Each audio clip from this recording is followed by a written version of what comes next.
We've all heard that it's all in your head, but as I dive deeper into my journey towards becoming a physiotherapist, I realised that it's a lie. Your mindset isn't just a mental cloud, it's an anchor into your nervous system, your breath, and how you move through the world. Welcome. Today we're going beyond the typical hustle and advice.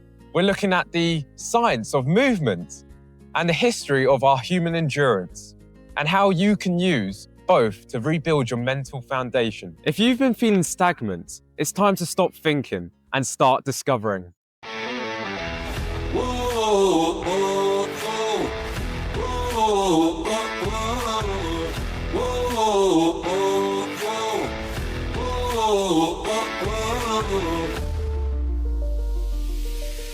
Start with something you do probably every single day. Sitting. Did you know simply changing how you sit can impact your memory and problem-solving skills? Think about it. When you're slumped over your desk and feeling tired and uninspired, your body's sending signals to your brain that say, we're low on energy, let's shut down.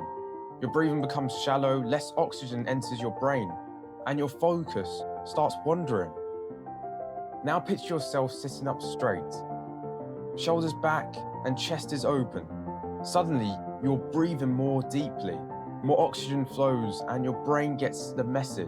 We're alert and ready for action. This isn't just a feeling, it's physiology.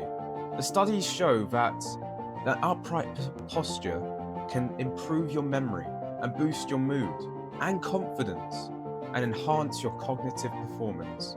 It's a simple physical tweak that directly rewires your mental state. This connection between your body and your mind isn't a new age of concept. It's a fundamental principle of our biology. Your brain isn't an isolated computer floating in your skull. It's intricately connected to every cell in your body through a complex network of nerves and hormones.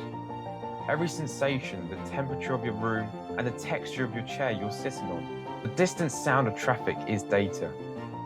Your brain processes this constant stream of physical information to construct your reality and in turn, your thoughts. If your environment is cluttered and chaotic, your mind is more likely to feel scattered and stressed. A clean, organized room, on the other hand, promotes clarity and focus. You're not just clearing your desk, you're clearing your mind. The physical environment literally shapes your reality and your thoughts. Back to the book that many of you might know, Atomic Habits by James Clear. While the book is famous for its insights on building good habits and breaking bad ones, its core principles are deeply rooted in its body and mind. James Clear talks about the good habits, obvious and attractive, easy and satisfying. Let's break it down from the physical perspective. To make a good habit, or to make a habit, it's obvious. You manipulate your environment, the idea of making you a 1% better each day. You want to drink more water? Place a glass near your desk, for example. The physical cue triggers the thought, oh, right, I should drink some water. Want to study more effective? Create a dedicated study space. When you enter a space, your body recognizes the cues and your brain shifts into a study mode. Automatically, you're using the physical world to direct your mental focus. Now, let's talk about making a habit easy. Is it about reducing your physical friction? Of course it is. If your gym clothes are buried in the back of your closet, the effort required to find them might be enough to make you skip the workout. But if you laid them out and ready to go, the path of least resistance leads you straight to the gym. This isn't about being lazy. It's about understanding that our brains are wired to conserve energy. By making the physical action of our desired habits as simple as possible, we make it easier for our minds to follow through. Think about it in terms of mental health. If you want to practice mindfulness, don't start by trying to meditate for an hour. Start with 1 minute. Sit comfortable in a chair, close your eyes, and breathe. The physical act is simple and manageable, and it sends powerful messages to your brain that you are taking a moment for yourself. The small physical habit can build a foundation for profound mental well-being. This channel is about discovery, and we can't talk about the mindset without talking about who came before us. Thinking about the early explorers, people who navigated the uncharted territories without nothing but a compass and a growth mindset, before even the term existed. History shows that humans were built for adventure. We aren't meant to be a sedentary human. When we look at the historical figures who survived extreme conditions, like Shanklin in the Antarctic, their mindset wasn't optimism, it was a routine movement. Even when the ship was crushed by ice, they maintained a strict schedules and a physical task. The ancient philosophers and thinkers understood their interplay intuitively. The Greeks, for instance, had a concept of a sound mind and a sound body. They didn't just rely on physical education and intellectual pursuits as separate. Philosophers like Plato and Aristotle would often walk while they taught and debated. This wasn't just exercise. The rhythmic act of walking, the fresh air and the scenery, it stimulated their thinking. The Peripatetic school of philosophy is literally named after the practice of walking around while discussing ideas. They knew moving body leads to a moving mind. Ancient meditation practices, from Zen Buddhism to yoga. These transitions are built for a specific posture, breathing techniques, and a physical movement. The goal isn't just physical fitness. It's to use the body as a separate gateway, to alter one's state in consciousness. By controlling the breath, you calm the nervous system.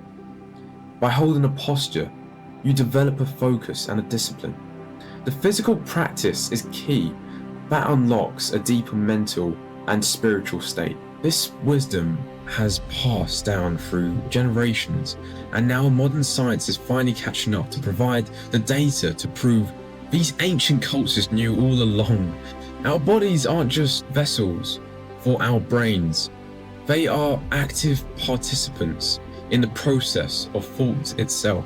So how does this all come together in our modern lives? We're living in an age of information overload, constant distraction, and for many of us, a sedentary lifestyle.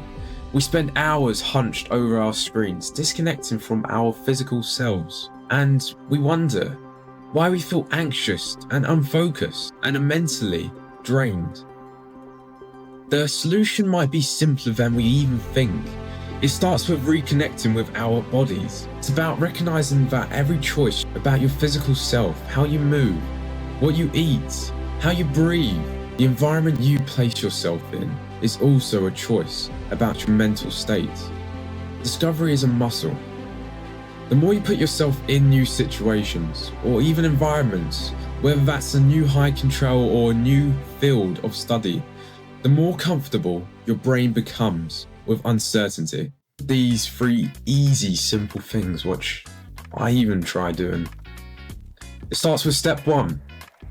The motion creates emotion. The principle of physical state directly dictates your emotional biochemistry. The science of movement increases the beta endorphins and neurochemicals like dopamine and oxytocin, which naturally boost your mood and reduce your stress. The practice, when we're feeling stuck or unmotivated, try performing 2 minutes of mobility workout. This can be such as stretching, walking, or even jumping, to break the pattern and shift your perspective instantly.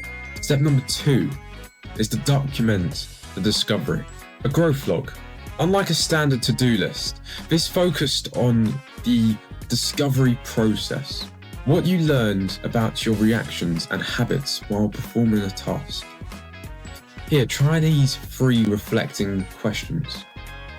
What internal resistance did I feel? What shifted in my mindset after I started? What new strengths or limitations did I uncover? Step 3. Seek uncomfortable. The philosophy rooted in the Zoroastrianism. This practice involves voluntary hardship to expand your comfort zone and build a resistance. The challenge. Identify a historical story of resilience or one physical challenge that intimidates you. The approach is to view these challenges with curiosity rather than fear, in the words of Seneca. To bear trails with the calm mind robes a misfortune of its strengths. Let's conclude with some practical takeaways. If you want to think more clearly, start by moving your body. Go for a walk, go for some stretches, or even dance around your room. It doesn't have to be an intense workout. Just get your blood flowing and your oxygen moving. If you need to solve a difficult problem, change your environment, work in a different room, go to the park, or even simple, just tidy up your workspace. Give your brain new physical stimuli to work with. If you're feeling down or unmotivated, check your posture. Sit up straight, pull your shoulders back, and take a few deliberate breaths. Feel the shift in your energy? You have the power to change your thoughts by changing your physical states. The body isn't just a taxi for your brain. It's a co-pilot, the navigator, the engine, all in one.